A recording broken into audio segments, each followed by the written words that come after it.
안녕하십니까. 한반도 안보전략연구원 이사장 송봉수입니다. 오늘은 모사드 정보 실패, 우리의 반면교사라는 제목을 가지고 방송을 시작하겠습니다. 지난 10월 7일 하마스의 기습 공격에 이스라엘이 속수무책으로 당하는 것은 남의 일이 아닙니다. 북한이 하마스식 기습 공격을 감행하면 우리 군이 과연 제대로 막아낼 수 있을지 우려가 됩니다. 이스라엘이 당한 재앙의 본질은 모사드 정보 실패에 있습니다. 압도적 군사적 역량을 보유하고 있음에도 정보 실패로 인한 물거품이 된 것입니다. 모사드가 이번 일로 예전의 명예를 만회하기는 어렵습니다. 특히 이스라엘은 하마스 활동에 관한 정보를 이집트 정보부, 즉 제네럴 인텔리전스 서비스 GIS로부터 제보받았음에도 불구하고 속절없이 당한 것은 정보 사용자인 네타냐후 총리 책임이 큽니다. 전 이집트 정보부장 술레이만은 본 두보와드 1994년 한국 이집트 수교 관련 친분이 있었던 인물로 15년이나 정보부장에 재직하면서 무바라크의 오른팔로 나중에 부통령까지 지냈으며 아랍 지역 제1의 정보기관으로 만든 인물로 기관 운영에 뛰어난 인물이었습니다. 세상에 알려지기로는 모사드 이스라엘 정보부가 가장 정보력이 강한 기관으로 알려졌지만 이번에 정보 협력이나 정보 수집의 실패로 별 볼 일 없는 정보기관으로 조롱받게 되었습니다. 모사드는 이스라엘 건국 직후인 1949년 설립돼 미국 중앙정보국 CIA와 함께 세계 최고 정보 공작기관으로 손꼽혀 왔습니다. 실제로 중동 지역 적대국들에 둘러싸인 이스라엘이 국가 안보에 지대한 공헌을 했습니다. 그런데 이번 하마스의 대대적 공격에 대한 낌새도 알아채리지 못한 것은 충격적이고 참담한 정보 실패입니다. 이스라엘은 모사드 외에 신베스라는 국내 정보기관이 있습니다. 과거에 국정원처럼 국내 정보를 수집하는 데 중요한 기관이지만 사실상 바로 인접한 하마스 정보를 수집하는 데 모사드와 함께 공동 책임을 져야 합니다. 여기에 이스라엘 국방부 산하에 아만이라는 군 정보기관이 있는데 암호 분석의 세계 최고 기관으로 칭송되어 왔지만 이번에 추락한 기관이 되어버렸습니다. 이스라엘은 1인당 GDP가 5만 2천 달러에 달하고 OECD 국가에서 거의 상위급에 속합니다.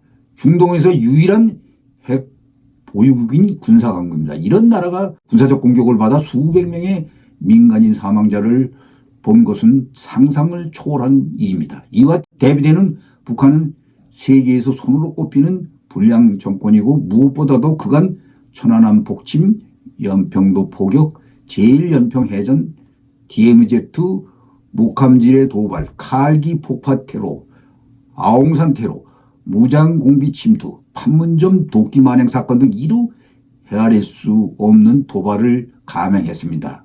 가자 사태를 계기로 9.19 남북 군사 합의를 둘러싼 논란도 지금 가열되고 있습니다. 국군이 북한의 장사장포 위협을 즉각 제압할 군사적 역량은 갖고 있으나 정보 실패가 대응의 실패를 초래할 수도 있습니다. 하마스는 거미줄같이 연결된 수백 킬로의 가자 지하 통로를 이용해 신출 규모를 하면서도 주로 민가, 유치원, 병원 등 민간시설을 방패로 삼아가지고 로켓을 발사하여서 발사 위치를 이스라엘군이 사전에 탐지하기가 어려웠고 하마스를 소탕하거나 가자를 점령하려면 막대한 민간인 살상이 불가피한데 이스라엘이 이것에 대해서 국제적 지탄과 고립을 정보에서 실패하여 자초한 것입니다.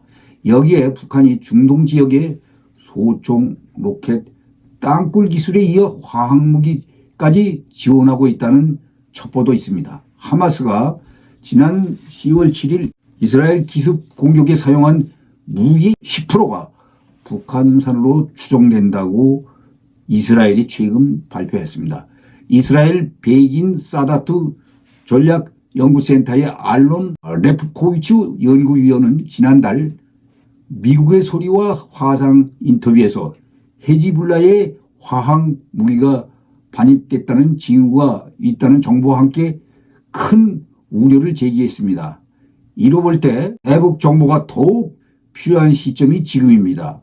특히 화학 무기는 북한에서 제공한 것으로 알려지고 있습니다. 북한이 이란, 시리아와 협력한 화학 무기를 테러 조직들이 사용할 잠재적 위험이 있다면서 일부 전문가들은 현재 북한 전문가들이 헤즈볼라의 화학 무기를 지원하고 있는데 이는 이스라엘의 큰 위협이 될 수 있다고 지적한 바 있습니다. 북한의 경우는 재래식 무기 장사정포가 지하 갱도에 배치되었고 발사할 때는 갱도 밖의 사격 진지로 이동합니다. 우리 군은 지하 갱도와 사격 진지의 정확한 좌표를 파악하고 있고 다행히 표적 근처에 민간인들은 없습니다.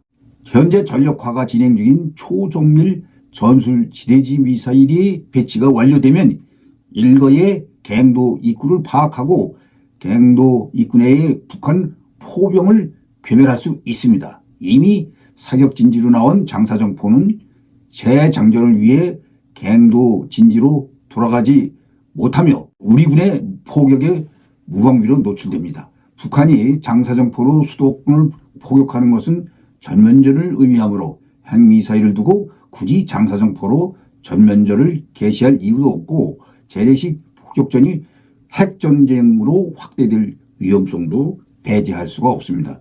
북한의 장사정포 위협의 가장 취약한 부분은 우리 군의 대북 감시 정찰 능력입니다. 지소미아 협정 부활로 미국이 수백 기의 정찰 위성을 운영하면서 한국군과 주한미군이 다양한 공중 정찰 자산을 보유하고 있지만 북한군의 동향을 실시간 연속적으로 탐지하는 것은 불가능하고 탐지 빈도를 늘리고 정보 실패의 가능성을 다만 줄일 뿐입니다. 다행히 우리 군의 첫 번째 독자 군 정찰 위성이 이달 말 미국 캘리포니아주 반덴버그 공군기지에서 발사됩니다. 대북 감시 정찰 능력을 획기적으로 증강해도 부족한데 문재인 정부는 2018년 9.19 남북 군사합의서를 통해 군사분 개소를 중심으로 남북으로 각각 20 내지 40km 폭의 비행 금지 구역을 설정한 1조 성향이 있습니다. 언뜻 보면 평화 유지에 도움이 될 것으로 착각하지만 대북 감시 정찰의 사각지대를 넓힌 조항으로서 북한의 기습 공격을 용이하게 만들어 주었다는 평가입니다. 군사합의서는 평화에 기여하기는커녕 북한이 평화 파괴를 시도할 경우 북한의 편의를 제공할 뿐입니다. 9.19 남북 군사합의는 이러한 군비 통제의 기본 원리에 역행하여 북한 군사활동의 투명성을 오히려 저해한 바 이제 이는 사문화시켜야 합니다. 북한 정권은 하마스보다 몇백 배 더 막강한 무력과 정보 공작 능력을 보유하고 있습니다. 그런데 이를 탐지해야 할 국정원의 대공 역량 붕괴는 모사드 상황보다 훨씬 심각합니다. 국정원 정보 역량은 이른바 진보 정권의 햇볕 정책을 거치면서 붕괴되다시피 했습니다. 모사드 상황은 국정원 현 주소와 닮은 꼴입니다. 첩보 활동 수단을 디지털로 전환하면서 강점이었던 휴민트 정보 역량은 축소되고 정보 협력에도 먹통이 되어버렸습니다. 우리는 무엇보다 안보 불감증이 이스라엘보다 더 심각합니다. 아랍 제1의 이집트 정보기관이 모사드 측에 제공한 정보가 큰일이 날 것이라는 것을 주었지만 이를 이스라엘 모사드는 과소평가했습니다. 문재인 정부는 지난 2020년 국정원의 국내 정보 수집을 금지하고 대공수사권을 내년 1월부터 폐지하는 국정원법 개정을 강행했습니다. 더 늦기 전에 대북 역량의 획기적 강화에 초당적으로 힘을 모아야 할 때입니다. 시청해 주셔서 감사합니다.